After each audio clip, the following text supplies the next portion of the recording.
안녕하세요. 반갑습니다. 오늘 소식은 화장품 안전 기준 등에 관한 규정, 행정 예고의 내용 중에서 방사선 물질과 관련된 부분 전해드리려고 합니다. 일본 후쿠시마 원전 사고 이후로 방사선 물질에 대해서 특히 이 물질을 함유한 식품에 대한 사회적 관심이 무척 높지요. 그 우려 또한 매우 크다고 생각이 드는데요. 더불어서 화장품에서도 방사선 물질이 함유된 원료가 포함되어 있지 않을까 하는 의구심과 또 걱정이 있습니다. 실제로 2020년 1월 식약처 보도 자료에 따르면 화장품 사용 금지 원료로 정해져 있는 방사선 물질이 함유된 수입 화장품에 대한 회수 조치를 통해서 토륨과 우라늄 검출이 된 화장품을 회수하였습니다. 당시에 마스카라 7품목, 아이라이너 3품목 등이 그 대상이었는데요. 픽복 선량은 안전기준보다 낮은 1ml 시버트 이하라고 언급하고 있습니다. 그럼에도 불구하고 화장품법 규정에 따라 회수된 사례였습니다. 이후 이 제품을 제조한 제조업체와 또 이를 판매한 책임 판매업자는 각각 6개월 전품목 제조 무정지, 또 6개월 전품목 판매 업무 정지 등의 중한 행정 처분을 받은 것으로 알려져 있고요. 이에 대한 행정 처분이 부당하다고 하여 소를 제기하였으나 법원에서 이를 기각하였다라는 소식이 들립니다. 정말 기업 입장에서는 무서운 사례가 아닐 수가 없는데요. 소비자의 안전에 대해서는 매우 보수적이어야 한다는 사례를 보여준 중요한 사건이었습니다. 그런데요, 이런 규제에 대해서 변화가 생기게 될 것 같습니다. 이번 식약처 고시 화장품 안전 기준 등에 관한 규정의 개정안을 예고하면서요, 고시 내에 별표 1이죠. 사용할 수 없는 원료에 대한 내용들이 있는데요. 여기에는 약 1060여 종의 그 네거티브 리스트 원료가 수록이 되어 있습니다. 이 원료 리스트에 포함된 성분 중에 하나가 방사선 물질입니다. 보시는 바와 같이 방사선 물질이 여기에 포함되어 있고요. 단서 조항은 없었지요.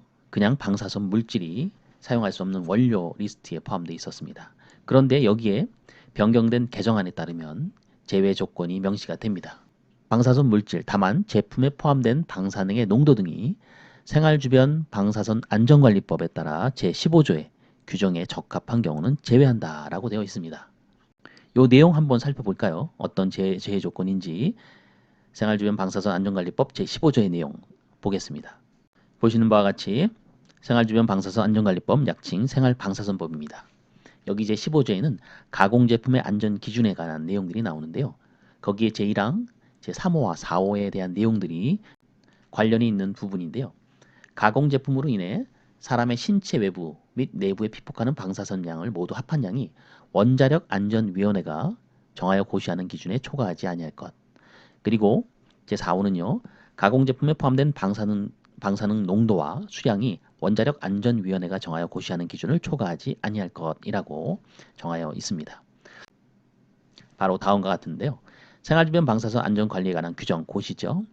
원자력 안전위원회 고시입니다. 여기 제4조에 보시면 다음과 같은 내용이 적혀 있습니다.